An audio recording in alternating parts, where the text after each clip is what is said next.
वला तक़रबू मालल यतीम इल्ला बिल्लती हिया अहसन, और यतीम के माल के करीब न जाना, किसी यतीम का माल न हथियाना।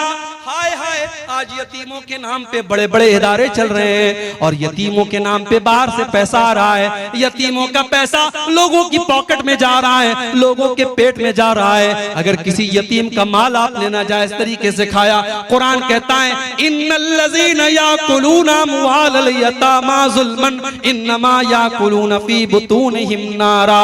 जो लोग यतीम का माल नाजायज तरीके से अपने पेट में भरते हैं, वो जहन्नम की आग अपने पेट में भर रहे हैं। वसयस्लौना सईरा, और अनकरीब वो जहन्नम की आग में डाले जाएंगे।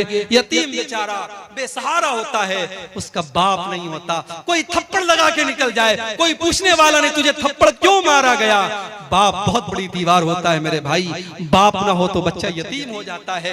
यतीम का कोई नहीं होता। मेरे नबी यतीम थे, पैदा हुए तो बाप नहीं थे। मेरे नबी से बढ़ के यतीम का दर्द कौन समझ सकता था। इसीलिए अल्लाह के नबी ने फरमाया अना वकाफिलुल यतीम कहातैन। आपने दो उंगलियों से इशारा करके फरमाया यतीम की परवरिश करने वाला, यतीम को पालने वाला जन्नत में मेरे साथ जाएगा। जैसे ये दोनों उंगलियां एक दूसरे के साथ मिली हुई हैं, यतीम की परवरिश करने वाला अल्लाह के नबी के साथ जाएगा। एक सहाबी आए अल्लाह के नबी के पास, कहा अल्लाह के रसूल मेरा दिल बड़ा सख्त है, मेरा दिल बड़ा हार्ड है, मेरा दिल मुझे बड़ा कठोर मालूम होता है, मैं क्या करूं। अल्लाह के नबी ने फरमाया इमसा बेरासिल यतीम, जाओ किसी यतीम के सर पे मोहब्बत से हाथ फेर दो, तुम्हारा दिल सॉफ्ट हो जाएगा, तुम्हारा दिल नरम हो जाएगा। ये यतीम का मकाम है मेरे भाइयों। कुरान कहता है वला तक़रबू मालल यतीम इल्ला बिल्लती हिया अहसन हत्ता यबलुगा अशुद्दा।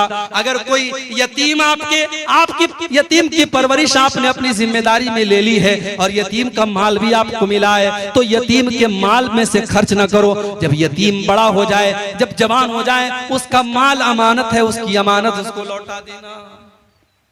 तो ये 9 चीज हो गई। नंबर 10 वअऊफू बिल अहद इन्नल अहद कान मसऊला। और ऐ ईमान वालो वादे को पूरा किया करो। अल्लाह ताला क्या तुमसे पूछा जाएगा तुमने वादे को पूरा किया कि नहीं किया। आज वादा कौन पूरा करता है? मुसलमान से ज्यादा वादा खिलाफी करने वाला कौन है मेरे भाई। आज हमारी पहचान बन गई कि हमारी जबान की कोई वैल्यू नहीं। कल इसी भारत के अंदर, इसी मुल्क के अंदर मुसलमान अपनी जबान से पहचाना जाता था, आज हमारी जबान की कोई वैल्यू नहीं रह गई। मेरे प्यारे साथियों, अल्लाह के नबी वादे के इतने पक्के थे कि आप बद्र के लड़ाई में, बद्र के मैदान में 313 आपके साथी थे और दुश्मन की तादाद 1000 थी। एक एक सहाबी की अल्लाह के नबी की नजर में बड़ी कीमत थी। 2 सहाबी आपके पास आते हैं, अरे अल्लाह के नबी हमें दुश्मनों ने गिरफ्तार कर लिया था और जान बचाने के लिए हम वादा करके आए हैं कि हम लड़ाई में आपका साथ नहीं देंगे। अरे अल्लाह के नबी हम जान बचाने का वादा करके आए थे, लेकिन हम आपका साथ देना चाहते हैं, हम लड़ना चाहते हैं। आपने फरमाया नहीं नहीं, मोहम्मद का मानने वाला वादा खिलाफी नहीं कर सकता। जाओ, मेरे साथियों की तादाद कम है, मैं इसको बर्दाश्त कर लूंगा, मगर मैं वादा खिलाफी करके तुमको जंग में शामिल नहीं कर सकता। आपने दोनों को वापस कर दिया। ये थी मेरे नबी की। मेरे नबी इस तरीके से अपने वादे को पूरा करते थे। वादे का एक मकाम होता है मेरे भाई, वादे की वादा खिलाफी करने वाला मुनाफिक होता है। मुनाफिक की निशानी है जब बात करे तो झूठ बोले, जब वादा करे तो वादा खिलाफी करे, और जब अमानत रखी जाए तो खयानत। 9 चीजें हो गई। 10वीं चीज फरमाया वअऊफू बिल कौल इज़ा वअऊफू बिल कैल इज़ा किल्तुम वज़िनू बिल क़िस्तासिल मुस्तक़ीम। और ऐ ईमान वालो, जब तुम कोई सामान नाप करके दिया करो तो पूरा पूरा नाप करके दिया करो, उसमें कोई कमी न किया करो। वज़िनू बिल क़िस्तासिल मुस्तक़ीम, और तुम्हारा तराजू बिल्कुल सही होना चाहिए। आज मुसलमान का तराजू भी सही नहीं, उसकी नाप तौल भी सही नहीं। आज कितने ऑनलाइन जुआ के ऐप आ रहे हैं, हमारा नौजवान जुआ खेल रहा है। कोई क्रिकेट पे जुआ लगा रहा है, कोई फुटबॉल पे जुआ लगा रहा है, कोई टेनिस पे जुआ लगा रहा है। अब तो ऑनलाइन जुआ खेला जा रहा है। और ये जुआ इसको इतना ग्लैमराइज कर दिया गया, बड़े बड़े फिल्मी एक्टर उसका ऐड करते हैं। नौजवान देख करके सोचता है यार इतने बड़े बड़े खिलाड़ी ऐड कर रहे तो सही होगा, और फौरन उसमें पैसा लगाता है। कितने मुसलमान नौजवानों ने करोड़ों रुपए बर्बाद कर दिए। हमारे यूपी के अंदर मऊ एक जगह है, मऊ का एक नौजवान सुसाइड कर लेता है इसी जुए की लत में आकर के। मेरे भाइयों, जुआ चाहे ताश के पत्तों से खेला जाए, चाहे सट्टेबाजी के जरिए खेला जाए, चाहे ऑनलाइन ऐप के जरिए खेला जाए, जुआ हराम है, नाजायज है, उसकी कमाई नाजायज है। हलाल तरीके से बिजनेस करो मेरे भाई। अल्लाह कह रहा है ज़ालिका खैरुन व अहसनु तावीला।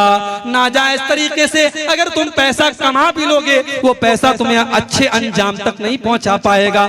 हलाल तरीके से पैसा कमाओ, जायज तरीके से पैसा कमाओ, इसका अंजाम बेहतर है।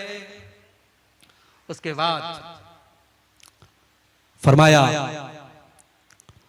वला तक़्फ़ु मा लैसा लक बिही इल्म, वला तक़्फ़ु मा लैसा लक बिही इल्म। जिस चीज की तुम्हें जानकारी नहीं है उस चीज के पीछे मत पड़ो।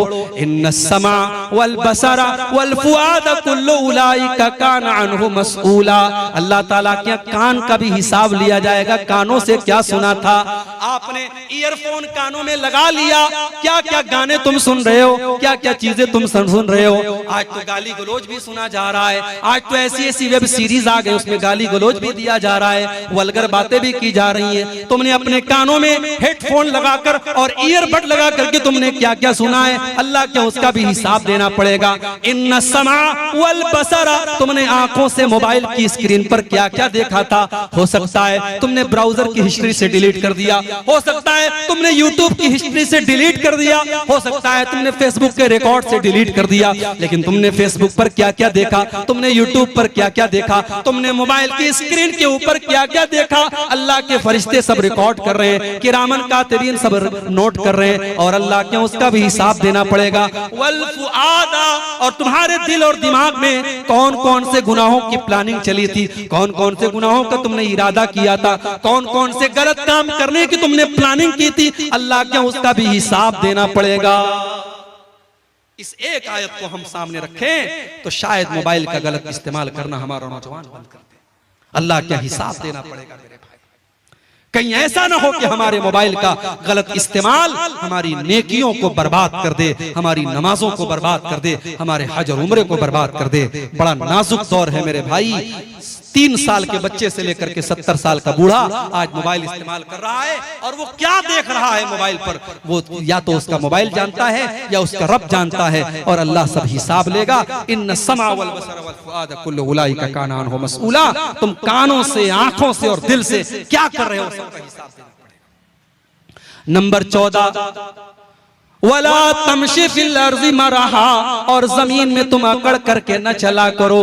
जमीन में तुम अहंकार के साथ, गुरूर के साथ और तकब्बुर के साथ न चला करो। इन्नका लन तखरिकल अर्ज़ा, तुम जमीन को फाड़ नहीं सकते। वलन तबलुगल जिबाल तूला, और पहाड़ के ऊपर तुम चढ़ नहीं सकते। तुम तकब्बुर किस बात का करते हो, तुम घमंड किस बात का करते हो। जितना भी पैसा कमा लो, जितना भी नाम कमा लो, हो तो तुम मिट्टी से पैदा हुए, हो तो तुम एक हकीर पानी के कतरे से पैदा मखलूक हो, तुम इंसान हो, तुम्हें तकब्बुर जेब नहीं देता, तुम्हें गुरूर और घमंड सूट नहीं करता। तुम तकब्बुर न करना, अकड़ करके न चलना। अल्लाह को कोई घमंडी पसंद नहीं, कोई तकब्बुर करने वाला पसंद नहीं है। ये 14 बातें अल्लाह ने बयान की, और 14 बातें बयान करने के बाद अल्लाह ने फरमाया कुल्लु ज़ालिका कान सय्युहु इंद रब्बिका मकरूहा। मेरे बंदो, ये 14 बातें मैंने बयान कर दी हैं। इसमें जो गलत बातें, इसमें जिन बातों से तुमको मना किया गया है, वो अल्लाह ताला को बहुत ज्यादा नापसंद है, उनसे बच करके रहना। ज़ालिका मिम्मा औहा इलैका रब्बुका मिनल हिक्मा। ऐ नबी, ये हिकमत की बातें हैं जो आपका रब आपको बता रहा है। वला तजअल मअल्लाहि इलाहन आखर। और ऐ नबी, 15वीं नसीहत ये है, 15वां हुक्म ये है कि आप अल्लाह के साथ, ऐ कुरान पढ़ने वाले, तू अल्लाह के साथ किसी और को शरीक मत करना। वला तजअल मअल्लाहि इलाहन आखर फतुल्का फी जहन्नम मलूमम मदहूरा। तो अल्लाह के साथ किसी को शरीक न करना, वरना जहन्नम के अंदर डाल दिया जाएगा। पहली नसीहत भी यही थी कि शिर्क मत करना, और 15वीं नसीहत भी यही है कि शिर्क मत करना। मतलब ये हुआ कि हमारी जिंदगी में भी तौहीद रहनी चाहिए, और मरते दम तक तौहीद रहनी चाहिए, हमारा खात्मा भी तौहीद पर होना चाहिए। सारी जिंदगी हम तौहीद पर रहे और खात्मे के टाइम अगर हमने शिर्क कर दिया तो हम बर्बाद हो जाएंगे। इसलिए पहली नसीहत भी ये थी कि अल्लाह के साथ किसी को शरीक मत करना, और 15वीं नसीहत भी ये है कि अल्लाह के साथ किसी को शरीक मत करना।